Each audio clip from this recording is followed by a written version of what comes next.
very most important things first before we've even, getting into the more complex stuff. And, eventually there's a lot of stuff we're going to want you guys to learn about, like, alcohol and liquid calories, social situations.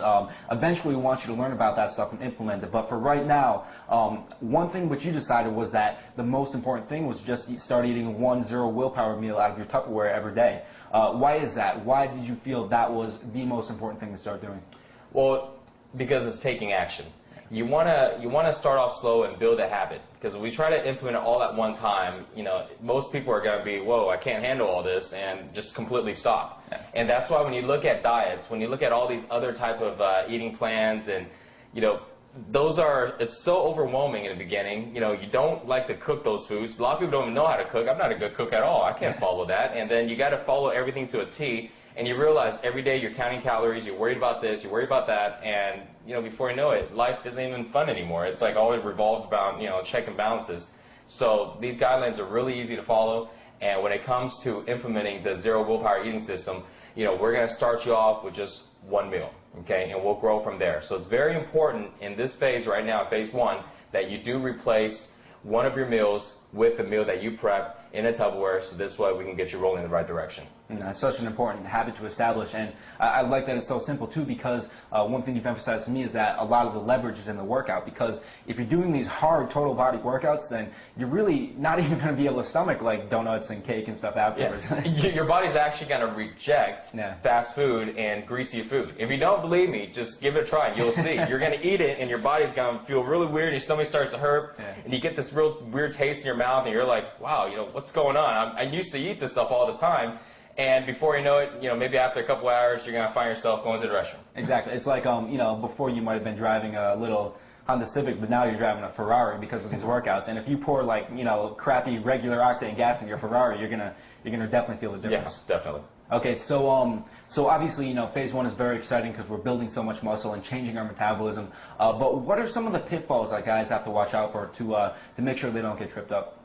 The number one pitfall is taking action, or basically procrastination. So remember, you got to get this started, and you got to start now. Taking action is one of the hardest things to do. People always try to study, plan, and make sure everything is perfect.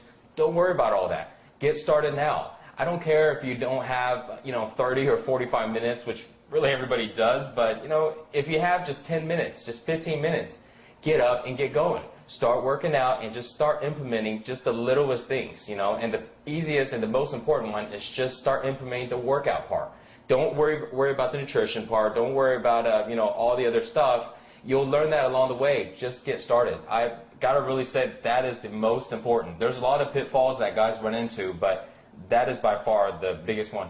Yeah, and I know, like, one thing that we've talked about a lot is the concept of momentum. Yeah. And the hardest thing to do is to go from and to start doing something from there. So, I mean, even if you're doing something which isn't perfect, if you just kind of get the ball rolling and maybe do, like 10 minutes a day of the working out, even that is going to be far, far better than nothing. Definitely.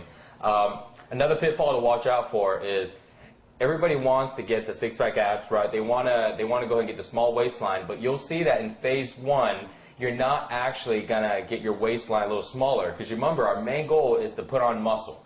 And so you may even see a weight increase, which is okay, because remember, muscle weighs more than fat. So you may see a weight increase, and so when you look in the mirror, instead of looking slimmer, you actually may look a little bigger. But just again, remember, this is the only way to increase your resting metabolism, is to increase that muscle. So those are some of the things that you'll be expecting, and don't be afraid. Don't think you're doing it wrong. That's just kind of just part of the phase. Yeah, exactly. I know guys, they kind of get tripped up here because they want that, they want to go directly towards the results. Yeah, they want to get ripped. They don't think, oh, I got to get a little bigger to get a little smaller. Exactly. It's such a counterintuitive concept, but just trust us. Yeah. Like, it will pay off, even though the visual results aren't going to be there in this phase. If you make it through, it really lays the foundation for the other phases. Definitely.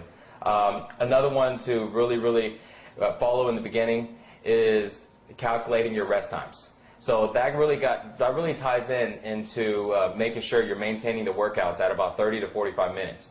So let's talk about the rest times. Very, very important. I think when we first did the program and put it all together a while ago, you thought it was like, well, so is it just, I just do it once in a while, or calculate, or kind of estimate? Yeah, like I thought, it was a suggestion that, guess about a minute and. No, I mean, and you got to actually calculate the rest times. You got to time it. Most of the time I go in with a stopwatch, or if your gym has a clock on the wall or something like that, that would be perfect.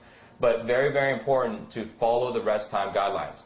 Those are implemented as part of the program, and it's very, very important because it keeps the intensity at a certain level. It keeps the momentum and the pace at a certain level. And also that if you follow that, you're going to see that you'll be done with the workout within about 30 to 45 minutes.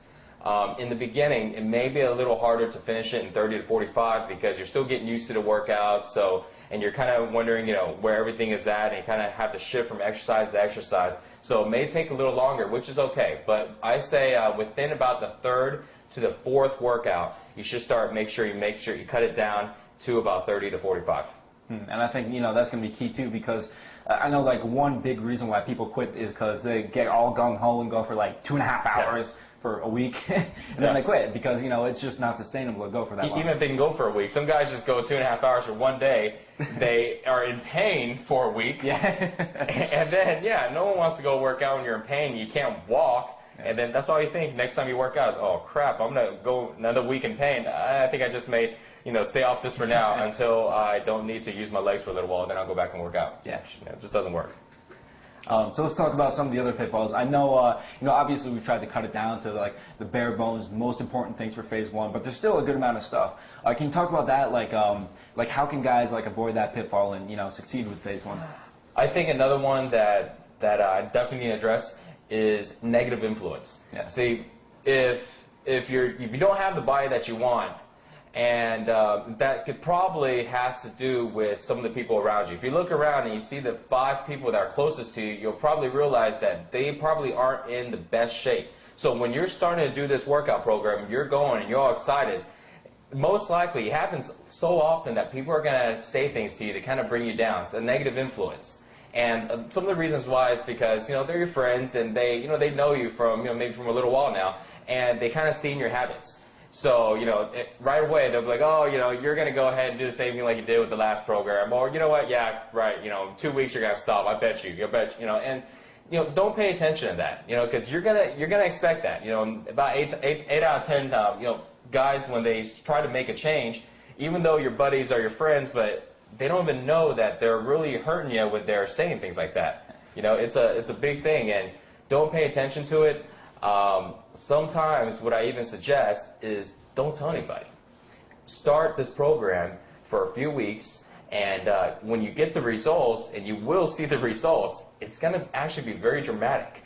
And instead of telling it to somebody, going bragging like, hey, I'm in this exercise program, your friends are going to ask you, dude, what have you been doing? You're looking bigger, you're looking more vascular, I'm starting to see veins, you're starting to lose some weight, and let them ask you. And so this way it's the opposite, because you're like, well, I've been doing this exercise program, and guess what they're probably going to ask? Well, okay, let's do it together. I want to be your workout buddy.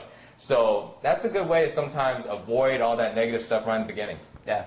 And if somebody does happen to find out and they do start kind of trying to bring you down, realize that's really only going to last for a couple of weeks. If you can make it through a couple of weeks of them trying to bring you down, then eventually, you're going to start seeing results so fast that it's going to turn into, it's going to go from that negative, like kind of bringing you down stuff into positive reinforcement. Now we talked about some of the pitfalls that guys have to watch out for. What are the results that guys can expect if they successfully complete phase one? Increase in strength and increase in muscle size. So remember, because you're going to be gaining a little bit of weight, most likely, which is okay. So kind of expect that. One thing also you want to expect is appetite increase. So a lot of people really didn't think about this one, because they're like, I'm going to work out, I'm going to start getting in shape, and suddenly, they start feeling more hungry. And so naturally, when someone gets hungry, they just eat, So before you know it, they start scarfing out all of this food, and, they start skyrocketing their calorie intake. So make sure that you still control your eating, and make sure you're not overeating what you usually do. Okay, so because your appetite will increase, and it's going to increase fast. I'm talking probably by the second to the third day of their first workout, they're going to see an appetite increase. Yeah. It's that significant. So be careful not to go ahead and eat a lot of food, because you're going to start to get hungry more often. Which actually helps, because it goes into the eating plan. So, you can actually pretty much eat the 4 or 5 meals and not feel like I'm stuffing myself because of the appetite. Increase in metabolism would definitely be a big one, and of course it's the main goal of phase 1. So the way you can actually tell that your metabolism is increased is actually by the temperature of your body. Because when we talk about, your body's burning calories, we actually physically mean your body is burning calories. Your body's burning. You can actually feel that your body temperature is a little higher. You may feel that you're sweating a little bit more. These are all little signs that's telling you that your metabolism is increased. So if you start feeling that, you know you're going in the right direction. Yeah, and I think, I just want to reemphasize one more time that even if it doesn't appear you're visually any closer to your goal of getting six-pack abs, if you're experiencing all the stuff that Mike talked about, with the increase in appetite, increase in body temperature, and increased muscle mass, then, you've succeeded with phase 1. You've laid the foundation for the later phases where you're going to reveal your abs. Exactly. All right, so that's it for this video. Stay tuned for the next video where we're going to be talking about the phase 1 workout. See you then.